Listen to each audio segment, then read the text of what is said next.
Encontraron al perro primero, sentado en la orilla del camino de tierra, completamente inmóvil, mirando hacia el desierto con una fijeza que no pertenecía a ningún animal vivo. Las patas delanteras perfectamente alineadas, el lomo erguido, los ojos abiertos sin parpadear bajo el sol de las 3 de la tarde.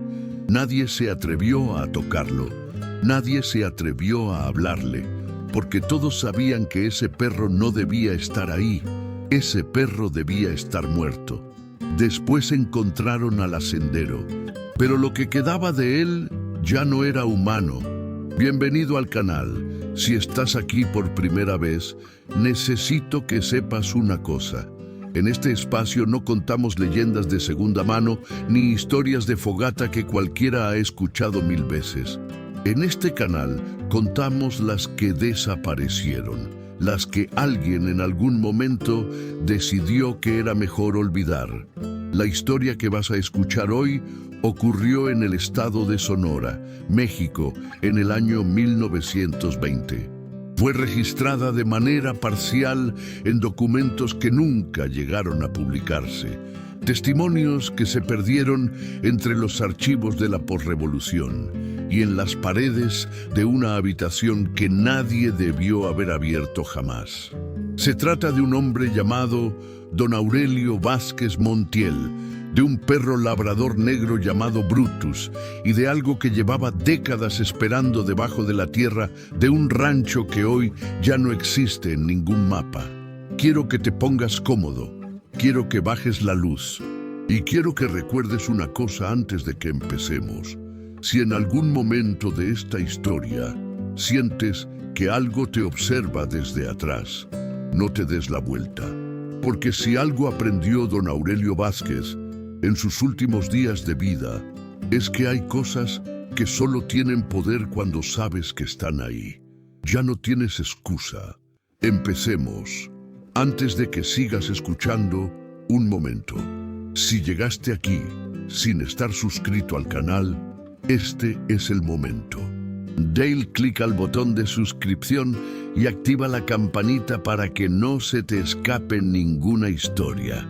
Porque te lo juro, lo que viene después de este punto no lo vas a querer escuchar solo.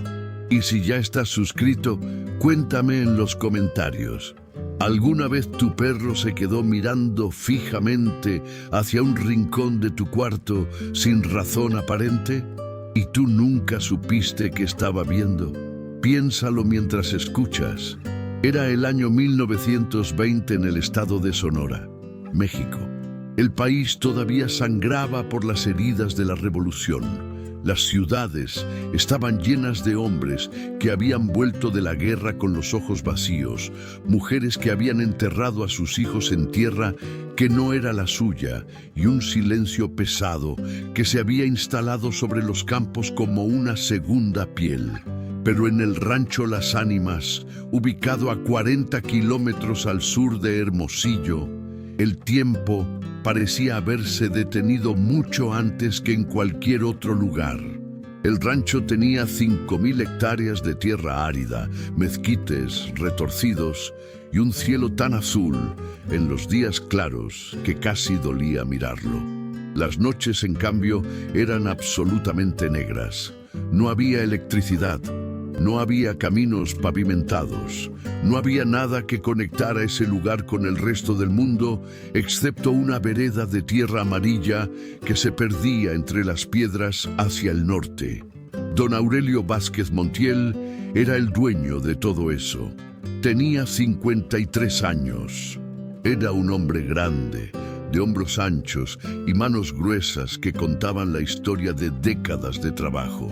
Tenía el rostro curtido por el sol de Sonora, una cicatriz horizontal en la mandíbula izquierda que nunca explicó a nadie, y unos ojos pequeños y oscuros que rara vez mostraban algo que pudiera llamarse afecto, rara vez, con una excepción: Brutus. Brutus era un labrador retriever de pelaje completamente negro, tan negro que de noche casi se volvía invisible excepto por el brillo húmedo de sus ojos. Tenía 13 años cuando empezó esta historia, lo que en años de perro lo convertía en un anciano. El hocico ya se había vuelto grisáceo. Las articulaciones le crujían cuando se levantaba de mañana. Dormía más horas de las que estaba despierto.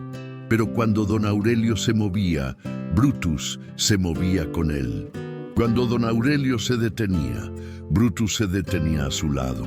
Habían pasado 13 años juntos sin separarse más de 2 días seguidos, y esos 2 días habían sido porque don Aurelio tuvo que ir a Hermosillo a resolver un asunto legal y dejó al animal al cuidado del capataz, Heliodoro Cruz, quien juró ante su familia que esos 2 días Brutus no comió, no durmió y se sentó frente a la puerta del rancho, mirando el camino hacia el norte sin moverse del lugar. Los peones del rancho tenían sus propias teorías sobre ese perro, en voz muy baja, claro, nunca cuando el patrón podía escucharlos.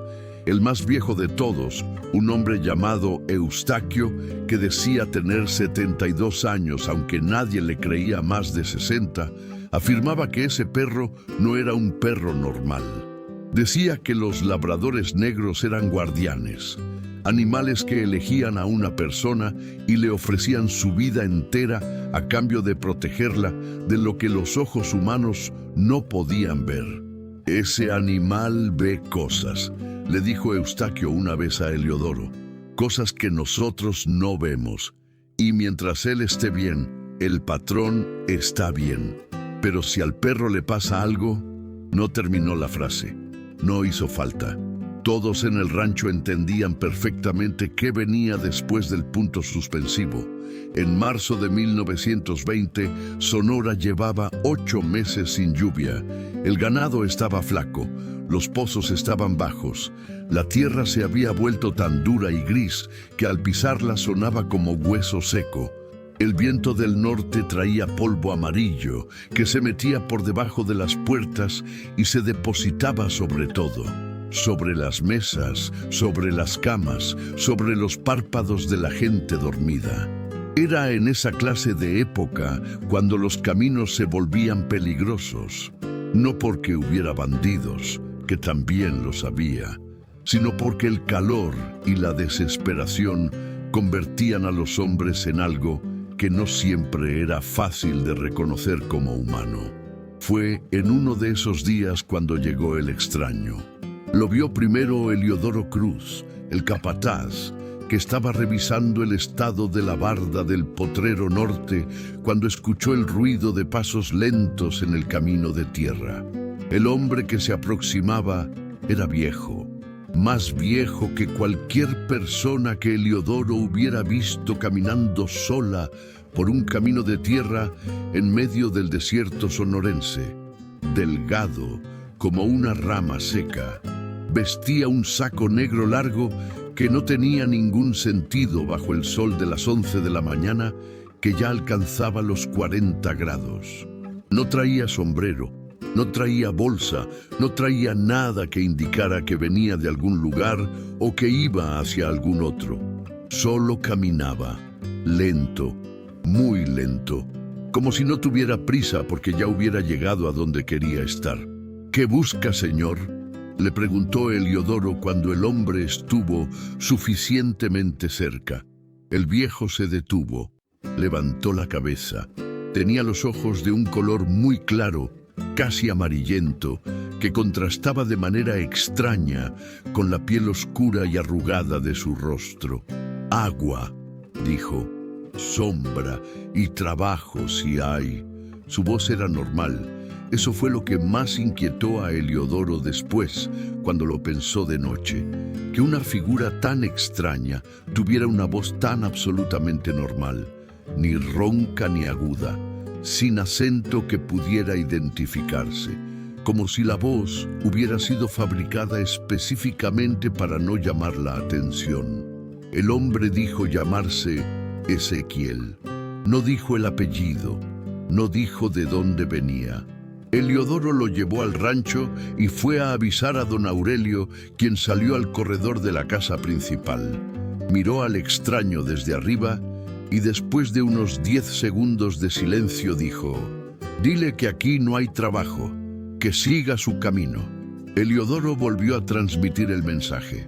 Fue en ese momento cuando ocurrió lo que nadie esperaba. Brutus, que había estado echado a la sombra del corredor con esa quietud pesada y serena que tenía en sus años de anciano, se puso de pie de un salto y empezó a ladrar. No fue un ladrido de advertencia, no fue un gruñido bajo, fue algo explosivo, descontrolado, que ninguno de los hombres presentes había escuchado salir jamás de ese perro. Brutus, que nunca ladraba, Brutus, que saludaba a los desconocidos con indiferencia o con curiosidad, pero nunca con miedo. Ese perro estaba aterrado. Ladró durante 3 minutos seguidos, directo a la cara del viejo Ezequiel, con el pelo del lomo completamente erizado y el cuerpo temblando de una manera que no era rabia sino algo más profundo, más desesperado. El viejo Ezequiel no retrocedió, no levantó las manos, no intentó calmarlo, solo lo miró, con esa calma de quien lleva mucho tiempo sin que nada lo sorprenda. Y cuando Brutus finalmente se agotó, jadeando y espumando en las comisuras de la boca, Ezequiel sonrió, una sonrisa sin dientes, un gesto que en su rostro anciano parecía más una grieta que una expresión de felicidad. «El animal sabe», dijo en voz baja, mirando al perro. «Los animales siempre saben antes». Se dio la vuelta, caminó de regreso al camino de tierra y se fue. Heliodoro lo siguió con la vista hasta que la figura negra del viejo desapareció entre la polvareda del desierto, como si nunca hubiera estado ahí. Esa noche, Brutus durmió pegado a la puerta principal del rancho, no adentro, como era su costumbre. Afuera, con el cuerpo presionado contra la madera, de cara a la oscuridad del camino, como si estuviera esperando que el viejo regresara, como si supiera que iba a regresar. 3 días después de la visita de Ezequiel, el primero de los bueyes apareció muerto en el pastizal sur. Heliodoro fue el que lo encontró al amanecer, cuando salió a revisar el estado del ganado antes del calor. Lo encontró echado de lado, completamente rígido, con los ojos abiertos mirando hacia el cielo. No había marcas de violencia, no había sangre, no había ninguna señal de que el animal hubiera sufrido una convulsión o un ataque antes de morir. Simplemente había parado, como si alguien le hubiera apagado la luz, le dijo Heliodoro a don Aurelio esa mañana. Don Aurelio mandó llamar al veterinario de Hermosillo, un hombre joven llamado Dr. Fausto Iriarte, que llegó 2 días después en un automóvil Ford que levantó una nube de polvo visible desde el rancho a 3 kilómetros de distancia. El doctor examinó al animal, revisó los otros bueyes, tomó notas en un cuadernillo. Preguntó sobre el agua, sobre el pasto, sobre si algún otro animal había mostrado signos de enfermedad en los días anteriores. Al final de la tarde, el doctor Iriarte se lavó las manos en la palangana que le pusieron en el corredor. Dobló su cuadernillo, lo guardó en el bolsillo del saco y miró a don Aurelio con una expresión que tenía mucho de incomodidad y muy poco de certeza.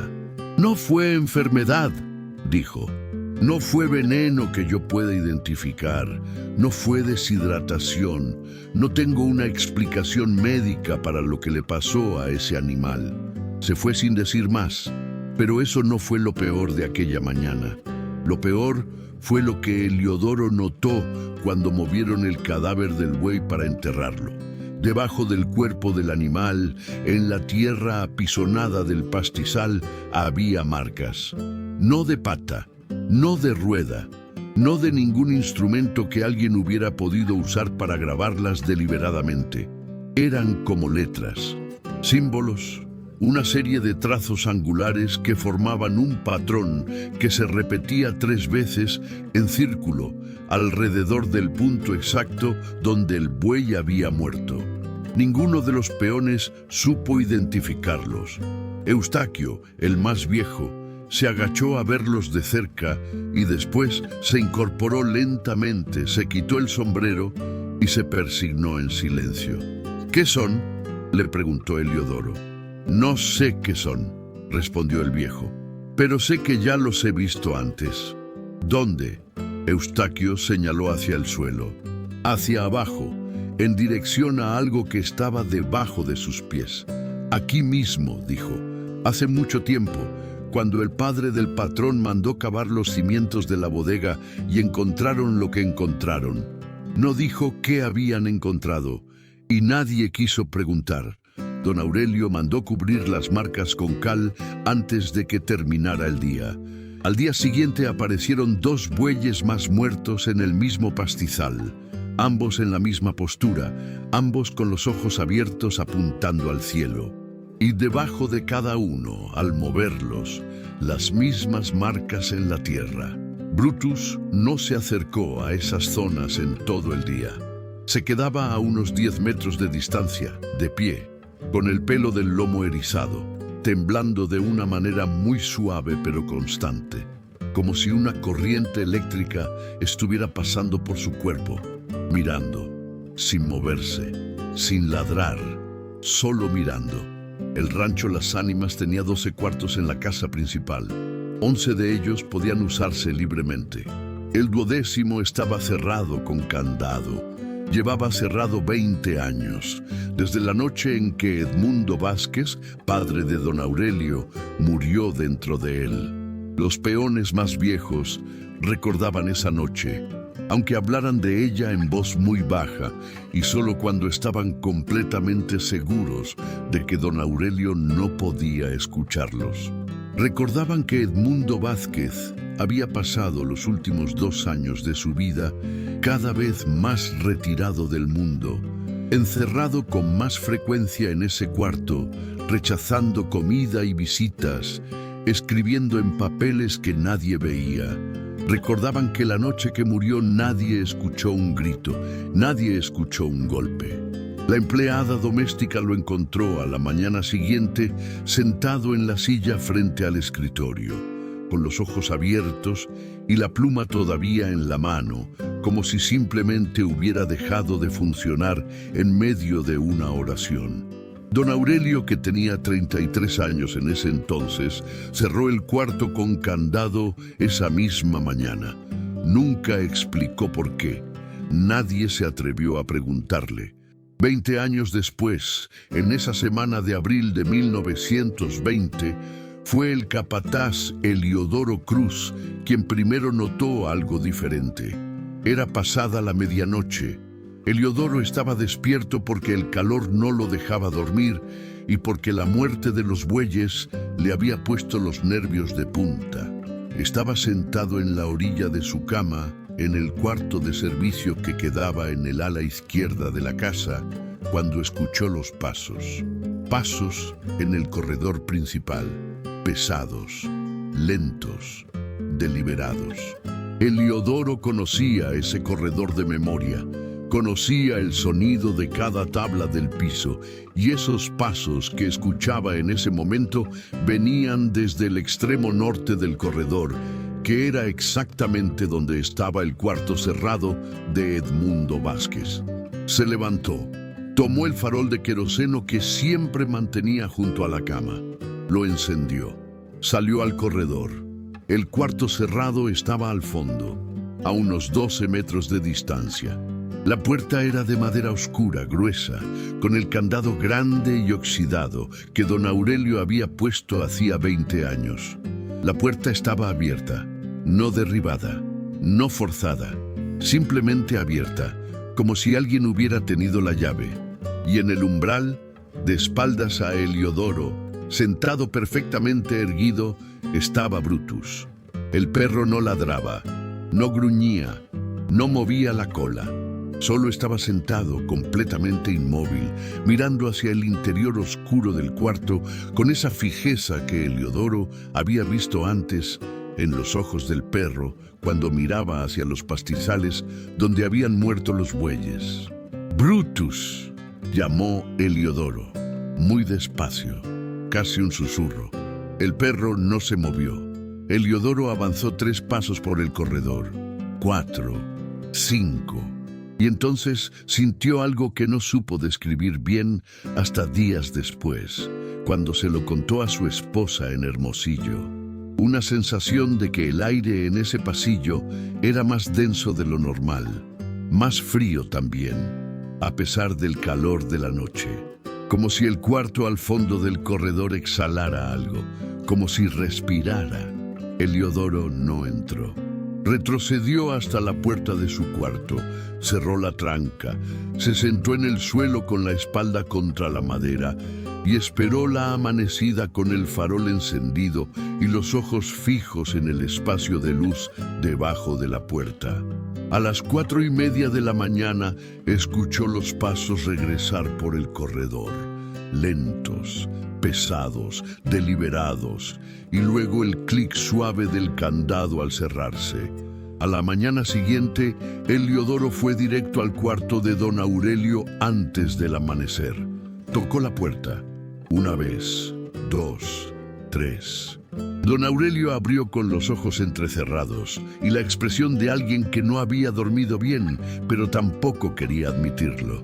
Heliodoro le contó todo: el corredor, los pasos, la puerta abierta, Brutus en el umbral. Don Aurelio escuchó en silencio. Cuando Heliodoro terminó, el hacendero bajó la mirada al piso de madera del corredor. Se quedó ahí parado un momento que se sintió muy largo y luego dijo: «Vamos». Fueron los dos al fondo del corredor. El candado estaba cerrado como Heliodoro había escuchado a las 4:30. Don Aurelio sacó una llave de su bolsillo, una llave que llevaba en su persona desde hacía 20 años, y abrió. El olor llegó primero. No era un olor a descomposición, no era a humedad, era algo más mineral, más antiguo. Tierra, piedra mojada, el fondo de un pozo. El cuarto era pequeño, 4 metros por 4. Tenía una ventana que en algún momento había estado tapada con tablas, aunque las tablas se habían caído años atrás y ahora dejaban entrar una franja de luz gris de la mañana. Había un escritorio de madera oscura, una silla, una cama que nadie había deshecho en 20 años. Y las paredes. Las paredes eran lo que cortaba la respiración. Desde el piso hasta el techo, en cada centímetro disponible de los 4 muros del cuarto, Edmundo Vázquez había escrito, con carbón, con lo que parecía tinta, con algo más oscuro que tinta, en algunas partes, que Heliodoro prefirió no identificar. Letras, palabras, párrafos enteros escritos en español, pero también diagramas, figuras, esquemas que mostraban círculos concéntricos y líneas que se cruzaban y flechas que apuntaban hacia abajo, siempre hacia abajo. Don Aurelio entró. Heliodoro se quedó en el umbral. El hacendero caminó despacio alrededor del cuarto leyendo. Sus labios se movían en silencio. Heliodoro lo observó durante varios minutos, viendo cómo el rostro de don Aurelio cambiaba de expresión con cada cosa que leía. Primero confusión, luego algo parecido a la concentración intensa, luego algo más cercano al miedo. «¿Qué dice?», preguntó Heliodoro desde la puerta. Don Aurelio no respondió de inmediato, siguió leyendo. Llegó a una parte de la pared que estaba en el rincón más oscuro, detrás del escritorio, y tuvo que agacharse para leer las últimas líneas que su padre había escrito casi al nivel del piso. Cuando se incorporó, su rostro había cambiado por completo. «Cierra el cuarto», dijo. «Espérame afuera». Don Aurelio, ¿qué? «Afuera, Heliodoro». Heliodoro obedeció. Don Aurelio tardó 2 horas dentro de ese cuarto. Cuando salió, Tenía en la mano un fajo de papeles que había encontrado doblados y guardados en el cajón del escritorio de su padre. Páginas sueltas, escritas con más detalle que las paredes, con una caligrafía que en algunos momentos era perfectamente clara y en otros se descontrolaba y se volvía casi ilegible, como si la mano que escribía hubiera estado temblando. Esa noche, sentado solo en el comedor de la casa, después de que todos los peones se retiraron, don Aurelio Vázquez leyó las notas completas de su padre y entendió, por primera vez en 53 años de vida, por qué el rancho de su familia se llamaba Las Ánimas. Las notas de Edmundo Vázquez comenzaban en 1885. En ese año, el rancho que el viejo había heredado de su propio padre estaba al borde de la ruina. 2 años consecutivos de seca habían matado al ganado. Las deudas se acumulaban. Los trabajadores se iban, y Edmundo, que tenía entonces 42 años y 3 hijos pequeños que alimentar, comenzó a hacer lo que hacen los hombres desesperados: a buscar soluciones donde los hombres racionales no buscan.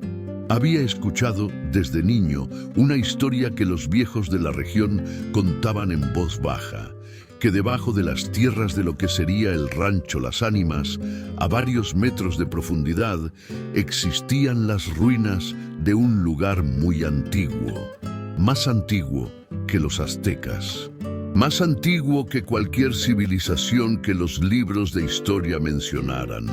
Un lugar donde, según la historia, se podía hacer un trato, no con Dios, no con el diablo como lo conoce la tradición cristiana, con algo anterior a ambos. Las notas de Edmundo describían el proceso con una minuciosidad que hacía evidente que no lo había hecho una sola vez, sino varias. Bajó a las ruinas por primera vez en el otoño de 1885. Tuvo que cavar durante 3 días para encontrar la entrada. Describía una escalera de piedra que descendía en espiral, paredes cubiertas de los mismos símbolos que años después aparecerían en los pastizales del rancho de su hijo. Y al final de la escalera, a unos 6 metros de profundidad, una cámara circular de piedra con un altar en el centro.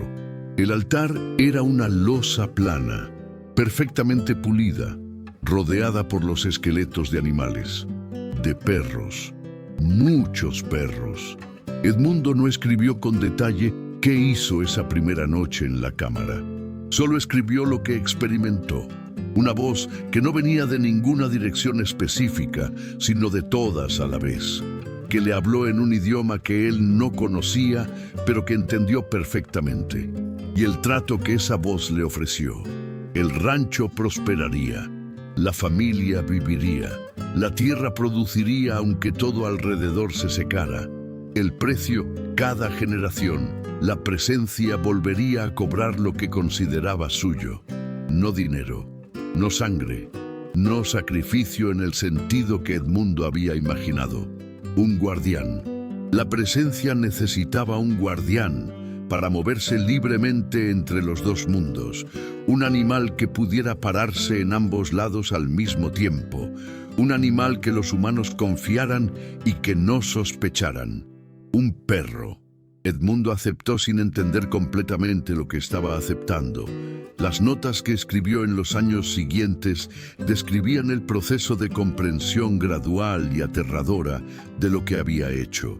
El primer guardián había sido un perro que Edmundo había tenido desde hacía años, un mestizo café llamado Canelo, que a los 3 años del pacto comenzó a mostrar cambios de comportamiento, luego cambios físicos, y finalmente desapareció durante una semana y volvió diferente, completamente diferente. Edmundo no escribió qué fue lo que hizo Canelo cuando volvió. Solo escribió: lo que regresó con mi nombre en la boca ya no era mi perro. Y en la última página del fajo, con una caligrafía que ya era apenas reconocible, Su padre había escrito una sola frase, encerrada en un óvalo, como si quisiera asegurarse de que nadie pudiera pasarla por alto. No la despiertes, pero si ya despertó, no dejes que tome al guardián, porque si el guardián cae, no hay nada que te proteja de lo que viene por ti.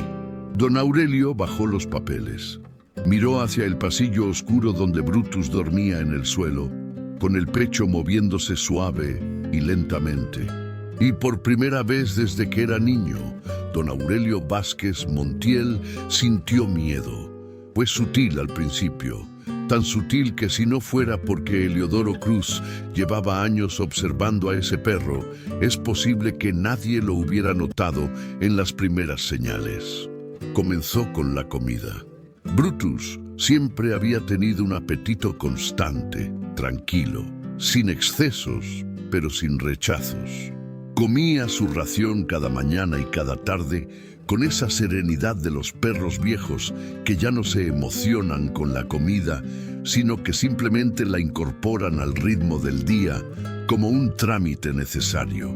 Una mañana el plato quedó lleno. Al día siguiente, igual. Al tercero, Brutus se acercó al plato.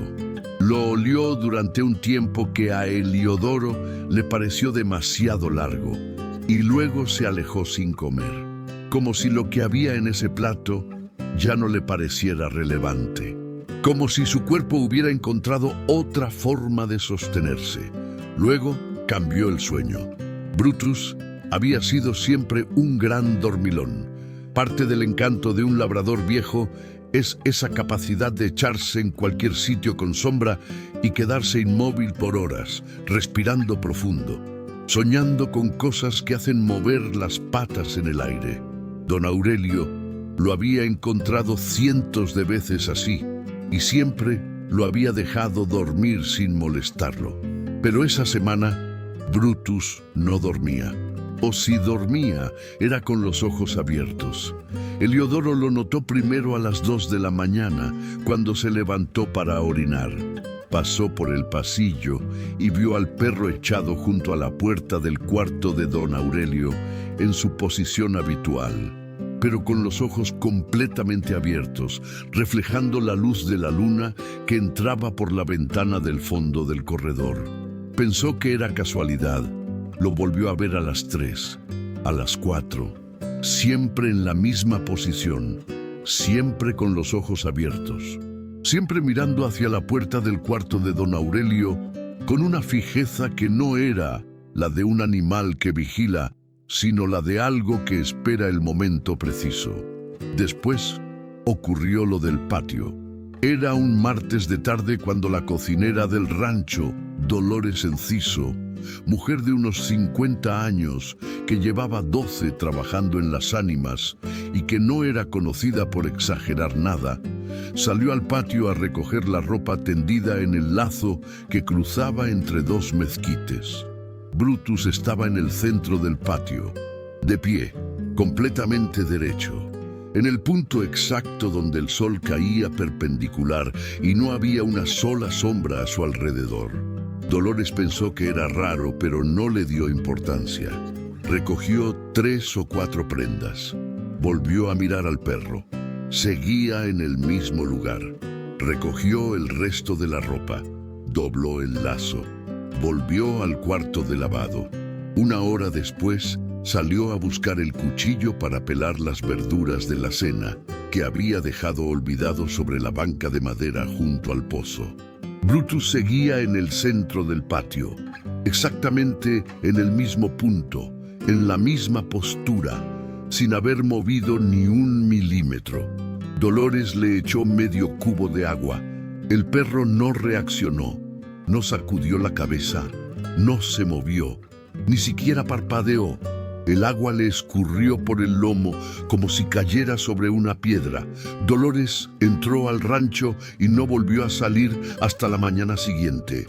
Cuando el perro finalmente se movió, 2 horas después, según el testimonio de uno de los peones que lo observó desde lejos, caminó en línea perfectamente recta hasta el borde del rancho, Se detuvo ante el alambre de púas de la cerca perimetral y quedó mirando hacia el desierto, hacia el sur, hacia donde, 40 kilómetros más allá, no había nada, solo tierra, piedra y el camino de polvo amarillo por donde había llegado el viejo Ezequiel. Fue en la noche del día 14 de abril de 1920 cuando don Aurelio escuchó la voz por primera vez. No era un susurro, no era un grito, era algo entre las dos cosas, una frecuencia que parecía generada no por cuerdas vocales, sino por la vibración de algo mucho más físico, más mineral, como si las paredes del cuarto se estuvieran moviendo en una oscilación imperceptible para los ojos, pero completamente audible para el oído interno, el que está conectado directamente al miedo. Don Aurelio tardó varios segundos en entender que lo que escuchaba era un nombre, su nombre. Aurelio, Aurelio, ven a ver lo que te guardé. Se sentó en la cama, escuchó. La voz venía de todas partes y de ninguna a la vez, como si estuviera dentro del cuarto y también dentro de su propia cabeza simultáneamente. Aurelio, ya es tiempo de ver. Encendió el farol. La habitación estaba vacía, la puerta cerrada, la ventana con el pasador puesto, pero la voz continuaba. Don Aurelio se levantó, abrió la puerta, salió al corredor con el farol en alto. El corredor estaba oscuro y silencioso, excepto por Brutus. El perro estaba al fondo del corredor, de espaldas a él, perfectamente inmóvil, en dirección al cuarto cerrado de Edmundo. Don Aurelio caminó hacia él, despacio, midiendo cada paso. Brutus llamó, con una voz que intentó que sonara tranquila y no lo logró del todo. El perro no se movió. Don Aurelio se acercó más. 10 metros, 5, 3. Brutus. El cuerpo del perro se movió entonces, pero de una manera que don Aurelio nunca supo cómo describir con exactitud en las notas que escribió esa misma noche. Brutus giró la cabeza, solo la cabeza, sin mover el cuerpo, sin mover las patas, sin cambiar la posición del lomo ni de los hombros.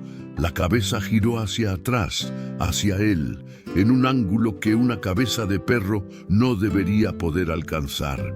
Y los ojos de Brutus no eran negros, eran blancos, completamente blancos, sin iris, sin pupila, como dos piedras pulidas de cuarzo insertadas en los lugares donde deberían estar los ojos de un labrador de 13 años.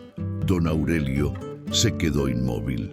Brutus lo miró durante lo que el hacendero calculó después que fueron unos 20 segundos, aunque en el momento le parecieron 20 minutos. Luego la cabeza volvió a girar, lentamente, hacia adelante, y Brutus se tumbó en el suelo frente al cuarto cerrado de Edmundo, cruzó las patas delanteras y cerró los ojos, o eso pareció. Don Aurelio volvió a su cuarto, cerró la puerta y no durmió más esa noche. Se sentó en el escritorio y escribió, a la luz del farol, todo lo que había visto, todo lo que había leído en las notas de su padre, todo lo que estaba entendiendo, con una claridad que era casi peor que la ignorancia, sobre lo que estaba pasando en el rancho Las Ánimas.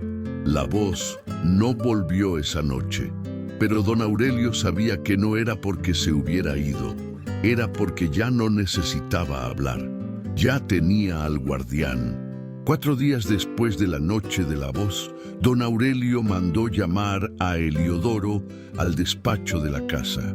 Era una habitación pequeña en el ala derecha, con una chimenea que nunca se usaba en Sonora, excepto en los inviernos más fríos, estantes llenos de libros de contabilidad del rancho, y una sola ventana que daba al patio interior. Don Aurelio estaba sentado detrás del escritorio cuando Heliodoro entró. Tenía sobre la mesa el fajo de papeles de su padre y un cuaderno propio de tapas negras en el que había estado escribiendo. Le contó todo, lo del pacto de Edmundo, lo de la cámara debajo de la tierra, lo de los perros guardianes, lo que su padre había escrito sobre lo que pasaba cuando la presencia regresaba a cobrar lo que era suyo. Heliodoro escuchó sin interrumpir. Cuando don Aurelio terminó, el capataz se quedó en silencio un tiempo. Luego preguntó: «¿Y qué quiere hacer usted, patrón?» «Irme», respondió don Aurelio sin dudarlo. «¿Y el rancho?» «El rancho puede quedarse, la tierra puede quedarse, todo esto puede quedarse». Hizo un gesto que abarcaba las paredes, los libros, los años. «Lo único que quiero salvar es a Brutus». Heliodoro asintió despacio. «¿Puedes salvarse?», preguntó. Don Aurelio no respondió de inmediato. Bajó la vista a los papeles de su padre, a la frase encerrada en el óvalo: «No la despiertes». «Pero si ya despertó, no dejes que tome al guardián». «No lo sé», dijo finalmente, «pero tengo que intentarlo». Esa tarde, don Aurelio hizo algo que no hacía desde los 20 años. Fue a confesarse. Cabalgó solo hasta el pueblo más cercano, San Lorenzo del Río, y entró a la iglesia de adobe blanco que estaba en el centro de la plaza. El padre del pueblo, un hombre joven llamado Cipriano Orozco, lo esperaba en el confesionario. Don Aurelio no fue a confesar pecados, fue a preguntar. Le contó lo del pacto de su padre, sin omitir nada. Le contó lo de la voz, lo de los ojos blancos de Brutus. Le preguntó si había algo, desde la perspectiva de la fe, que pudiera hacerse. El padre Cipriano escuchó en silencio detrás del enrejado de madera. Cuando don Aurelio terminó, el sacerdote tardó un momento en responder. «Venga mañana al rancho», dijo finalmente. «Llevaré lo necesario. ¿Puede ayudarme?» Una pausa. «Puedo intentarlo», dijo el padre Cipriano. «Pero necesito que entienda algo, don Aurelio. Lo que me está describiendo no es algo que yo haya encontrado en ningún manual de exorcismo. No es posesión demoníaca en el sentido estricto. Es algo más antiguo que eso. Y las herramientas que tengo fueron hechas para combatir lo que conozco, no lo que no conozco». Don Aurelio asintió. «Venga de todas formas», dijo. El padre Cipriano llegó al rancho a la mañana siguiente en un burro pardo. Traía un crucifijo grande de plata, un frasco de agua bendita, una estola y un libro que no era exactamente el ritual romano, sino algo más viejo, con las cubiertas de cuero tan desgastadas que el título era ilegible. Lo que pasó después de su llegada fue lo que convenció a todos en el rancho de que lo que enfrentaban no tenía solución sencilla. El padre Cipriano comenzó por la capilla pequeña que había en el rancho, una construcción de adobe de unos 6 metros cuadrados con una imagen de la Virgen de Guadalupe y una cruz de Caravaca sobre el altar. Rezó, asperjó agua bendita en los rincones, recitó los salmos en latín con una voz que era baja pero constante, sin vacilación. Nada anormal, nada que inquietara. Después pasó a la casa principal, cuarto por cuarto, repitiendo el proceso. Los peones que todavía quedaban en el rancho, 6 de los 15 originales, porque los demás habían pedido permiso para irse durante la semana anterior y don Aurelio se los había concedido sin hacer preguntas. Los observaban desde los patios con una mezcla de esperanza y escepticismo. Todo fue normal hasta que el padre Cipriano llegó al corredor donde estaba el cuarto cerrado de Edmundo. Se detuvo a mitad del pasillo, no porque algo lo hubiera detenido, no porque hubiera visto algo. Se detuvo porque dejó de poder respirar normalmente. No era falta de aire, explicó después, con los labios pálidos y la frente húmeda de sudor. Era que el aire en ese corredor tenía una consistencia diferente, más denso. como si tuviera un peso que el aire normal no tiene, como si respirar en ese pasillo requiriera un esfuerzo físico que no debería ser necesario. ¿Puede continuar?, le preguntó don Aurelio. El padre Cipriano asintió. Continuó. Llegó a la puerta del cuarto de Edmundo. La asperjó, colocó la mano sobre la madera y empezó a recitar. Su voz era firme, pero Heliodoro, que lo observaba desde el extremo del corredor, notó que los nudillos con que sostenía el libro estaban completamente blancos. Fue entonces cuando apareció Brutus. El perro venía desde el otro extremo del corredor. Caminaba despacio, con esa pesadez de los animales viejos, pero algo en su forma de moverse era diferente. No oscilaba como oscilan los labradores cuando caminan, ese movimiento de caderas que los hace parecer siempre a punto de echarse a correr. Caminaba recto, mecánico, como si cada paso hubiera sido calculado de antemano. Se detuvo frente al padre Cipriano. El sacerdote lo miró. El perro lo miró. El padre Cipriano tomó el frasco de agua bendita y asperjó al animal. Brutus no se movió. El agua le cayó sobre la cabeza, sobre el lomo, sobre el hocico, y el perro no reaccionó. Ni un estremecimiento, ni un sacudón de cabeza, ni siquiera el reflejo natural de parpadear cuando el agua le tocó los ojos. Luego Brutus abrió la boca. No ladró, no gruñó, solo la abrió. Despacio, como si los músculos de la mandíbula estuvieran siendo operados por algo externo. La abrió hasta un ángulo que se sentía ligeramente mayor a lo normal y se quedó así, con la boca abierta, mirando al padre Cipriano. El sacerdote miró adentro de esa boca. Lo que vio ahí fue lo que hizo que soltara el aspersorio, que hizo que retrocediera 4 pasos sin darse la vuelta, que hizo que saliera del corredor caminando hacia atrás hasta que pudo girar y caminar rápido hacia la salida de la casa. Montó el burro sin decir palabra. Don Aurelio salió corriendo tras él. «Padre, ¿puede ayudarme o no?». El padre Cipriano ya estaba en el camino, ya se estaba alejando, pero sí se giró una vez, solo una vez para mirar al hacendero. «Rece», dijo.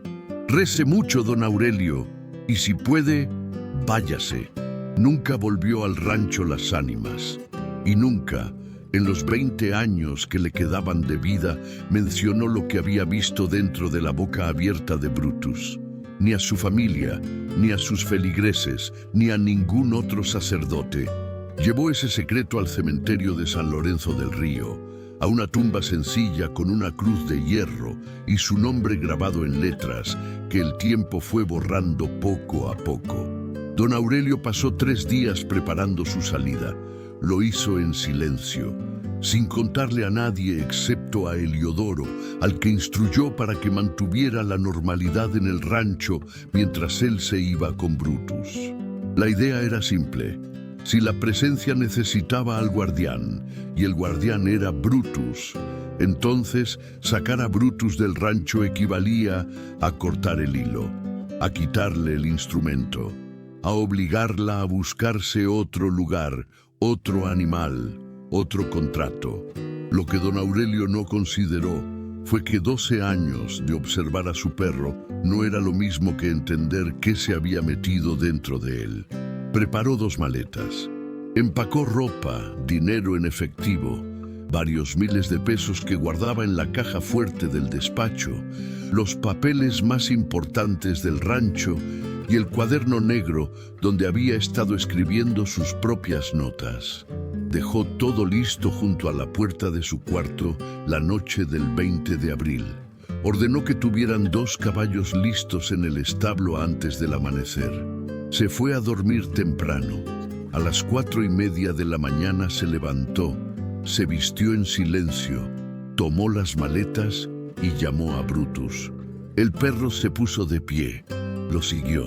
salieron por la puerta trasera de la casa, cruzaron el patio en silencio, pasaron por el establo donde Heliodoro, como le había pedido, tenía listos los 2 caballos, el alazán y la yegua tordilla. Montó el alazán, intentó que Brutus subiera al cajón de madera que habían atado detrás de la silla, donde el perro viajaba cuando lo llevaban a caballo. Brutus no subió. Don Aurelio insistió, silbó, le habló, lo llamó por su nombre 3 o 4 veces. El perro lo miraba desde el suelo con esos ojos que a veces eran negros y a veces eran blancos, y en ese momento, en la oscuridad previa al amanecer, era imposible distinguir de qué color estaban. «Vamos, Brutus», dijo don Aurelio, con una voz que sonó más a súplica que a orden. El perro se sentó. Don Aurelio desmontó. Intentó cargar al perro en brazos, como había hecho cientos de veces cuando Brutus era cachorro. Pero el cuerpo del animal se resistía de una manera que no era muscular. No era que el perro empujara o luchara. Era más como si su peso hubiera aumentado de manera imposible, como si estuviera anclado al suelo. Don Aurelio soltó al perro, respiró, montó de nuevo. «Quédate entonces», dijo, y presionó los talones en los flancos del alazán. El caballo avanzó hasta el portón del rancho, y ahí estaba Brutus. No podía ser. El perro había estado en el patio del establo 30 segundos antes. Pero ahí estaba, sentado exactamente en el centro del camino, entre los 2 postes del portón, mirando a don Aurelio y al caballo con esa inmovilidad que ya no parecía natural. El alazán empacó.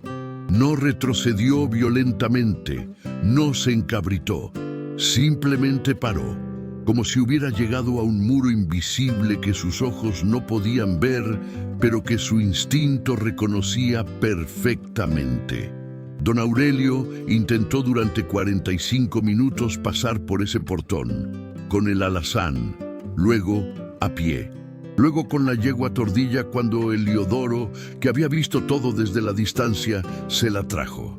Los caballos se negaban sin excepción, y Brutus seguía en el centro del portón, inmóvil, con esos ojos que en la luz grisácea del amanecer que empezaba a iluminar el horizonte eran definitivamente blancos. A las 6 de la mañana, don Aurelio desmontó por última vez. Tomó las maletas del lomo de la yegua.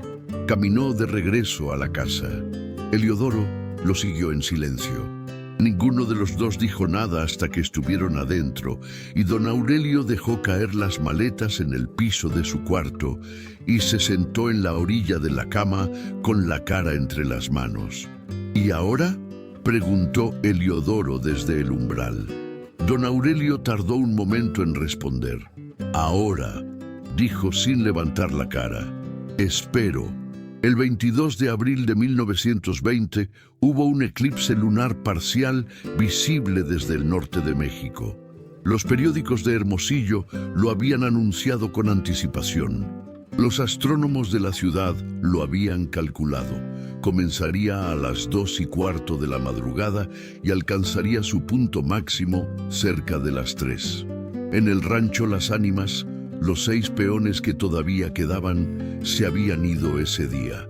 Don Aurelio los había mandado llamar por la mañana, les había pagado lo que se les debía más algo extra y les había dicho que podían tomarse un descanso indefinido.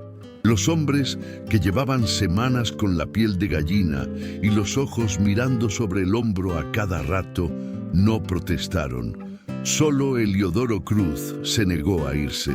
«Usted no me corre, patrón», dijo simplemente, «y yo no me voy solo». Don Aurelio no insistió. Esa noche comieron juntos en silencio en el comedor, a la luz de 2 faroles que proyectaban sombras largas y temblorosas sobre las paredes. Después Heliodoro fue a su cuarto y don Aurelio se quedó en el despacho, leyendo las notas de su padre por enésima vez, buscando algo que hubiera pasado por alto, alguna instrucción, alguna clave, algo que le dijera qué hacer. No encontró nada. A las 2 de la mañana se fue a su cuarto. A las 2:10 se despertó con el olor. Era el olor que había descrito en sus notas como tierra mojada de lugar profundo. El olor que había sentido la primera vez que abrió el cuarto de su padre. El olor que aparecía en el corredor por las noches, desde que todo esto había comenzado. Pero ahora el olor estaba dentro de su cuarto. Don Aurelio abrió los ojos. La habitación estaba iluminada por la luz de la luna, que a las 2 de la mañana de ese eclipse era una luz extraña, ligeramente teñida de rojo en los bordes, que entraba por la ventana y caía sobre el suelo de madera en un rectángulo torcido. Brutus estaba en el centro del cuarto, sentado, perfecto, mirándolo. Don Aurelio no gritó, tampoco intentó moverse. Se quedó tumbado en la cama con los ojos abiertos, mirando al perro que lo miraba. Sabía, con esa clase de certeza que llega cuando ya no hay más espacio para la negación, que lo que estaba en ese cuarto no era Brutus, o no era solo Brutus. Era Brutus y algo más, algo que había entrado por él como entra el agua por las grietas de una pared, silenciosamente, inevitablemente, llenando cada espacio disponible. Brutus, dijo, en voz baja, casi un susurro. El perro inclinó la cabeza y por un segundo, un solo segundo, los ojos del animal cambiaron, de blanco a negro. Del blanco liso de las últimas semanas al negro brillante de siempre, el negro que don Aurelio conocía desde que Brutus era un cachorro de 3 meses que cabía en el hueco de sus 2 manos juntas. Fue solo un segundo, pero en ese segundo, Brutus cruzó el cuarto y puso la cabeza en el regazo de don Aurelio. Lo que ocurrió después, don Aurelio lo describió en la única página que escribió esa noche en su cuaderno, con una letra tan temblorosa que costaba trabajo leerla. El perro lloró, no ladró, no aulló, lloró. Un sonido que don Aurelio no supo comparar con ningún sonido de animal que hubiera escuchado en sus 53 años.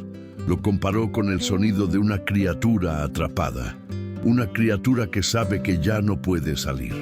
El sonido duró unos 2 minutos, y luego los ojos de Brutus volvieron a ser blancos, y la cabeza se levantó del regazo, y el perro caminó hasta el rincón más oscuro del cuarto, se echó de espaldas a don Aurelio y no se movió más esa noche.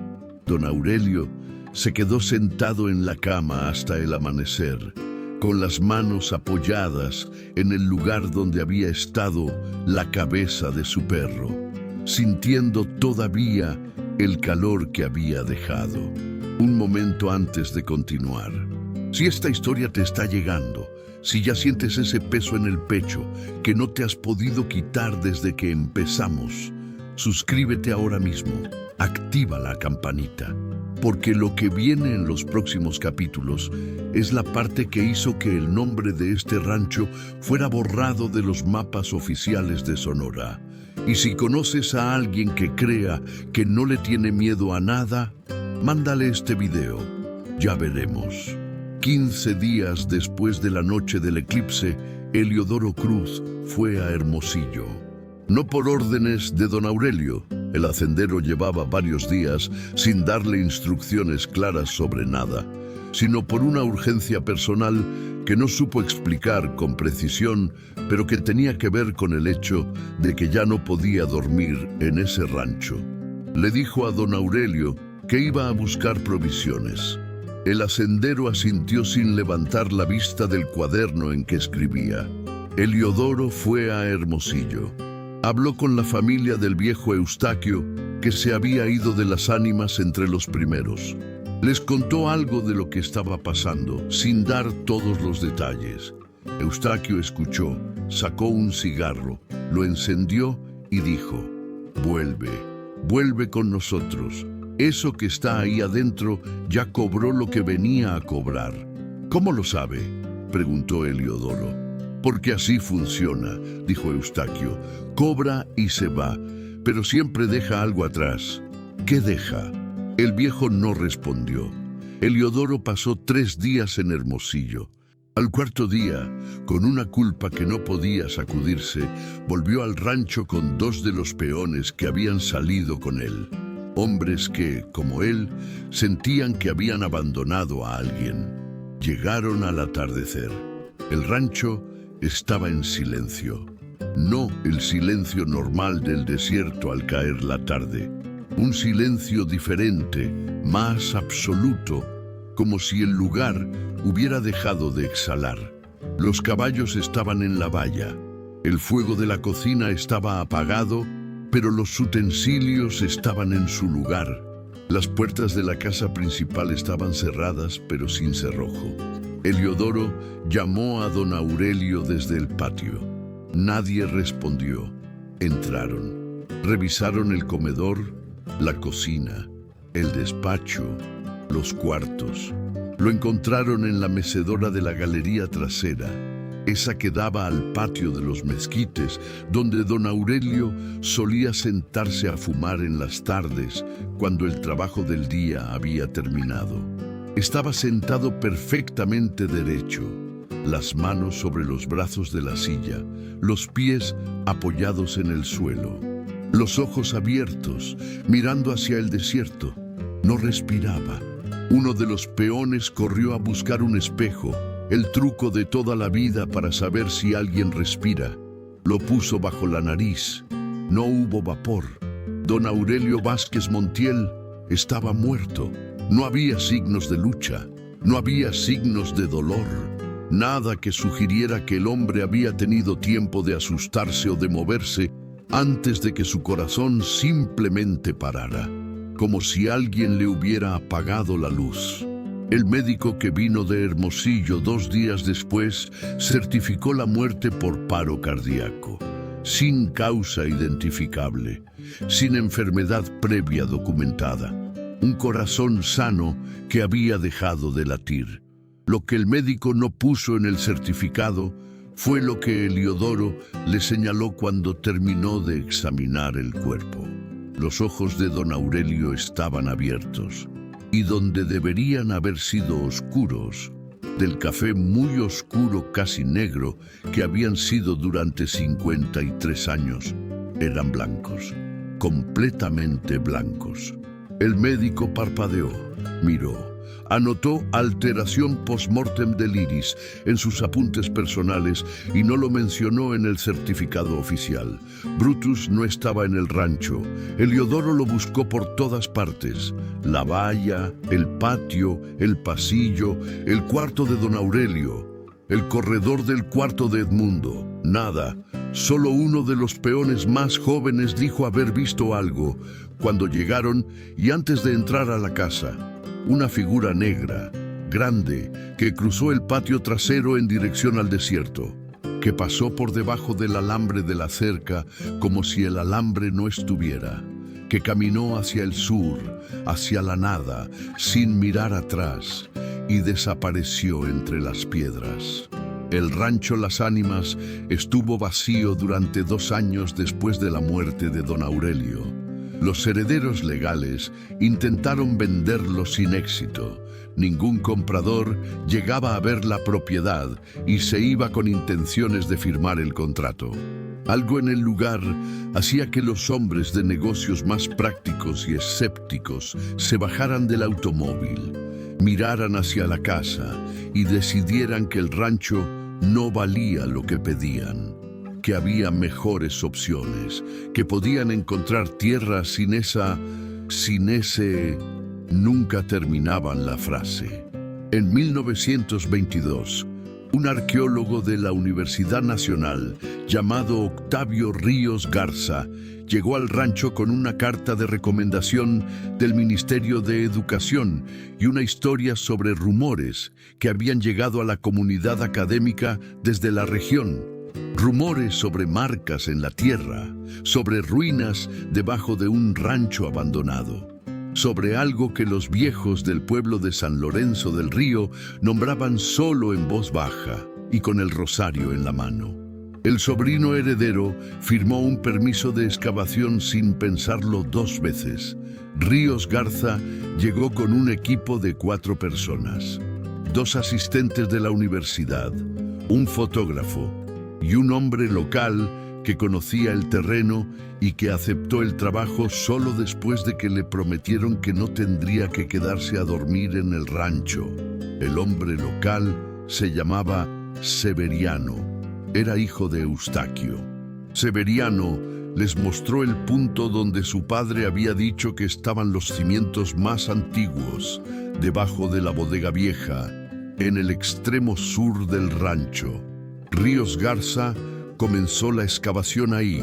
A 1,5 metros de profundidad encontraron el primer nivel de piedra labrada, bloques rectangulares de basalto negro, colocados con una precisión que no correspondía a ninguna técnica de construcción que el arqueólogo pudiera atribuir a culturas históricas conocidas de la región.